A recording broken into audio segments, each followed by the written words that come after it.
За ил ухамсар гэдэг бол та бидний одоо би гэд мэдээд одоо та бүгд бол намайг ил ухамсараараа сонсож байгаа. За давхар далд ухамсараараа сонсож байгаа. Тэр яг хүнтэй та очиод эн чи хэн блэ?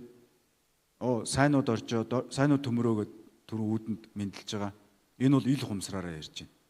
За тэгвэл далд ухамсар гэдэг нь юу вэ гэхээр хүний төрөлхийн одоо энэ зөн совин хүүхд ээжигээ таньдаг гэдэг юм уу? Эсвэл нэг сартаа хүүхдээр судалгаа хийгээд үтсэн танихгүй эрэгтэй хүнээс айдагч гэдэг юм уу? Ийм төрлөх өгөгдөл байна тархины. За тэгээд рефлекс гэж ярьдаг те. Хүний одоо өвдгөрүүн цохоор ингээд өдөөс өшгөлдөг энэ рефлекс гэж бид нар ярьдаг шүү дээ, мэдрэлийн. Тэрнтэй адилхан гинт одоо айх, цочих, гинт уур хүрэх ийм рефлексүүд байна. Тэгээд ер нь далд ухамсарт байгаа энэ автомат чанартай таны ил ухамсарт мэдрэгдэхгүй байгаа энэ бүх одоо үйл процессуудыг, тархины процессуудыг далд ухамсар гэж хамтд нь бол нэрлэж байгаа.